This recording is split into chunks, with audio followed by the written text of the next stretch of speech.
Hello मेरे प्यारे दोस्तों, कैसे हैं आप सभी लोग। उम्मीद है आप सभी लोग अच्छे होंगे, स्वस्थ होंगे, कुशल होंगे। कहानी के लिए मेरे चैनल को सब्सक्राइब कीजिए, कहानी को लाइक और शेयर ज़रूर कीजिएगा। और कहानी कैसी लगी प्लीज़ कमेंट बॉक्स में ज़रूर बताइएगा। कहानी को लेकर कोई भी राय या सुझाव हो वो भी कमेंट बॉक्स में ज़रूर दीजिएगा। तो शुरू करते हैं हम आज की अपनी कहानी। हवा के तेज़ झोंके से बहुत ठिठुरन सी महसूस हुई और सारिका नींद में चौंक उठी। अलसाई आंखों से घड़ी को देखा तो अभी 3 ही बजे थे। उनकी ट्रेन उदयपुर सुबह 7:30 बजे पहुंचनी थी। वो फिर से सोने की कोशिश करने लगी। गाड़ी की तेज़ गड़गड़ाहट ने के साथ प्रिया की चंचल तेज आवाज़ उसके कानों में गूंजने लगी। कितनी पक्की दोस्ती थी उन दोनों की। प्रिया नटखट, शरारती और मुखर, और वो शांत, शर्मीली और अंतर्मुखी। जब प्रिया की शादी हुई वो कितना रोई थी। भले ही उसकी शादी खुद हो चुकी थी राहुल के साथ और उसको एक प्यारा सा बेटा भी था, पर पड़ोस में रहती प्रिया जब दुल्हन बन उदयपुर दासी खानदान की बहू बनकर जाने लगी तो सारिका खुद को आंसू बहाने से रोक नहीं पाई थी। वो अलग बात थी कि प्रिया का पति शुभ भी उसे बड़ी बहन जैसे ही मानता था। उनके पारिवारिक रिश्ते बहुत अच्छे थे। जब शुभम और प्रिया की बेटी हुई, जिसे वे बड़ी प्यार से परी कहकर बुलाते थे, शुभम ने इसके बचपन में ही घोषणा कर दी थी कि अपनी परी की शादी मैं सारिका के बेटे आयुष से ही करूँगा। आज इतने वर्ष बाद सारिका प्रिया के बुलाने पर आयुष के साथ प्रिया के किसी घरेलू फंक्शन में जा रही थी। कितने समय बाद कोई शुभ काम होने वाला था प्रिया के घर। जब से उसके पति शुभम की एक दुर्घटना में अकाल मृत्यु हुई थी, उन दोनों सहेलियों का रिश्ता भी जैसे टूट ही गया था।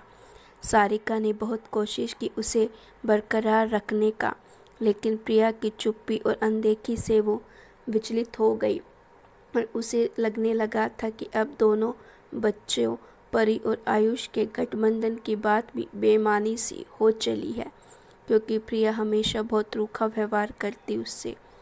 अब अचानक से प्रिया का फ़ोन आने पर पुरानी यादें ताज़ा हो उठी थी और वो झट उसके फैमिली फंक्शन में जाने को तैयार हो गई थी। ठीक 8 बजे वो प्राइवेट टैक्सी से प्रिया की हवेली शुभ आशीर्वाद के सामने खड़े थे। उसको देखकर दोनों की आंखें चौंधिया गईं। वो तो एक महल जैसी हवेली थी। बड़ा सा शानदार गेट, दरवान, चमचमाती गाड़ियाँ और अनेकों ठाट बाट। सारिका और आयुष मन ही मन संकुचा गए। जो एक हल्की सी उम्मीद थी आयुष के मन में परी को लेकर, वो ये राशि वैभव देखकर डगमगा गई। कहाँ ये लोग और कहाँ हम। एकदम मध्यम वर्गीय रही सही कसर परी को देखकर हो गई थी उन्हें। सारिका ने आश्चर्य से अपनी दोनों बाहें फैला दी थी उसे देखकर। ये तो एकदम चांद का टुकड़ा बन गई है प्रिया। कितनी खूबसूरत हो गई है ये। जाएगी किस पर? मुझ पर ही ना। प्रिया गर्व से मुस्कुरा कर बोली और सब हंस दिए। परी का चेहरा गुलाबी लाल पड़ गया था।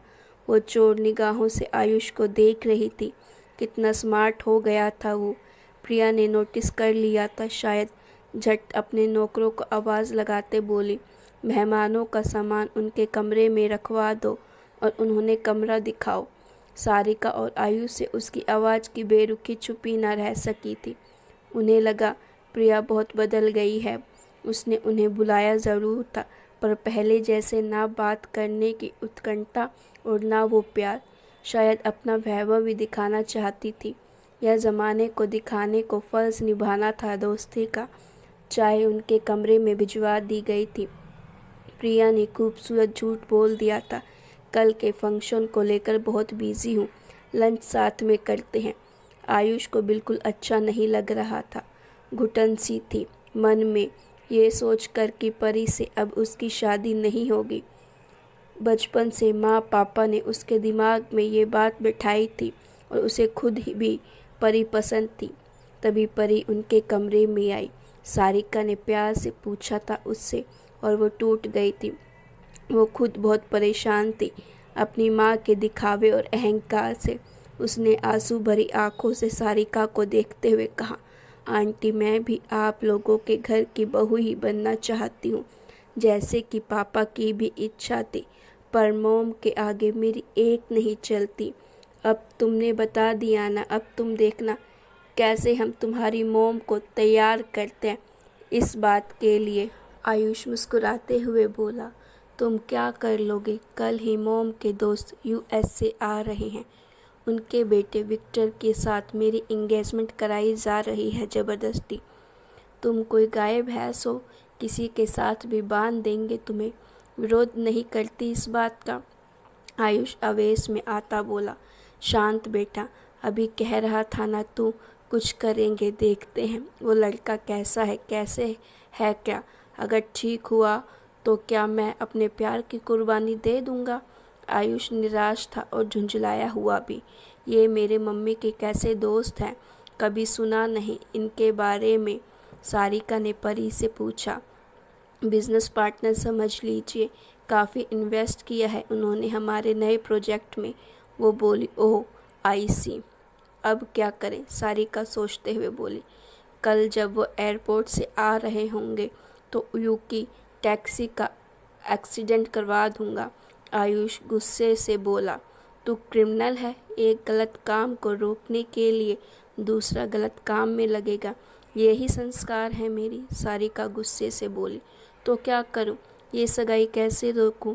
आयुष हताश होते बोला, सगाई ही हो रही है, कोई शादी थोड़ी ना। परी बोली, तब तक कुछ सोच लेंगे, भगवान ही कोई रास्ता निकालेगा अब तो। सारिका गहरी सांस लेते बोली, लेकिन इससे पहले आप भी आंटी का दिल टटोलना, उनका सोया ज़मीर जगाने की कोशिश करना माँ। लगता नहीं वो मानेंगी, लेकिन कोशिश तो की जा सकती है, सारिका ने कहा। लंच पर प्रिया सारिका के पास थी और उसे महंगी ज्वेलरी दिखा रही थी जो उसने परी के लिए बनवाई थी। फिर कुछ गिफ्ट्स दिखाने लगी जो विक्टर ने उसके लिए भिजवाए थे। मेरी बेटी के तो भाग ही खुल गए सारिका, विक्टर इतना अमीर है और दिलवाला है, अभी तो शादी हुई भी नहीं और 3 डायमंड सेट भेज चुका है परी के लिए। तुम अपने जिगर के टुकड़े को विदेश भेज दोगी? सारिका ने पूछा था उससे। वट रबिश, आजकल दूरियां कोई मायने नहीं रखती, घंटों में फ़्लाइट से यहाँ के वहाँ पहुँचते हैं डियर, बस पैसा होना चाहिए जेब में। लेकिन भाई साहब क्या चाहते थे वो भी भुला दिया तुमने। आखिर दिल की बात जुबान पर ले ही आई सारिका। तुमने देख लिया ना हमारा लिविंग स्टाइल और स्टैंडर्ड, तुम लोग जान भी लगा दोगे तो उसकी छोटी सी भी ज़रूरत पूरी नहीं कर पाओगे। कितना बदल गई हो प्रिया, कैसी माँ हो तुम, अपनी बेटी की इच्छा भी नहीं देखती। वो तो नादान है, पर मैंने दुनिया देखी है सारिका, बातों से पेट नहीं भरता। प्रिया अहंकार से बोली, वो इतना पैसे वाला है, क्या भरोसा वो तुम्हारी लड़की को इतनी दूर ले जाकर खुश भी रखेगा या नहीं। अरे माँ तो वो होती है जो अपनी संतान के काल्पनिक दर्द की आशंका से कांप जाए। एग्जैक्टली, तभी शायद मैं मेरी परी की शादी तुम्हारे फटेहाल बेटे आयुष से नहीं कर रही हूँ। प्रिया तमक के बोली, इतना घमंड अच्छा नहीं है प्रिया, तुम एक स्त्री के रूप में भले ही गलत ना हो, पर एक अच्छी और सच्ची माँ नहीं हो, तो निकल जाओ मेरे घर से, रास्ता उधर है। प्रिया बेशर्मी पर उतर आई थी अचानक। तभी उसके फ़ोन की घंटी बजी। Yes Priya, the great business woman Priya is speaking. वो बोली, क्या are you out of your sense? Priya का चेहरा लाल पड़ गया और वो चक्कर खाने को हुई। क्या हुआ प्रिया, तुम ठीक हो? सारिका फिक्र करते बोली। तभी पुलिस वहाँ आई। आप में से प्रिया कौन है? जी मैं, वो कांपती आवाज़ में बोली। यू आर अंडर अरेस्ट, कहते हुए उन्होंने प्रिया को हथकड़ी पहना दी। तभी आयुष वहाँ आया। आप ऐसे कैसे कर सकते हैं? हम हमारे वकील को फ़ोन करते हैं, आप उनसे बात कीजिए पहले। देखिए, इनके बिजनेस पार्टनर हेक्टर और उनके पुत्र विक्टर भी लॉकअप में है। उन्होंने बहुत बड़ा घोटाला किया है साथ में, जिसमें ये भी इन्वॉल्व है। प्रिया चौंक गई। विक्टर धोखेबाज है। उफ, मैं ज़्यादा मुनाफे और धन की चकाचौंध में उन्हें पहचान न सकी। बताओ मैं कितना गिर गई थी। अपनी ही बच्ची की जान जोखिम में डालने की बेताब थी। उसने कृतज्ञ से आयुष और सारिका को देखा। मुझे माफ़ कर देना सारिका, आज तुम लोग यहाँ हो तो मुझे कितना सुकून है। मैं जल्दी ही जेल से लौटती हूँ, फिर धूमधाम से दोनों बच्चों की शादी करूँगी। करोगे ना मेरी बेटी से शादी तुम बेटा? कतार निगाहों से उसे देखते वो बोली, आंटी आप ना भी कहती तो भी मैं उसी से शादी करने वाला था। ऐसा ना होती तो हम भाग के शादी करते। अच्छा जी, प्यार से उसे देखते प्रिया पुलिस के साथ चल दी। तो गाइज़, अगर आपको स्टोरी अच्छी लगी हो तो प्लीज़ लाइक ज़रूर करें और चैनल को सब्सक्राइब भी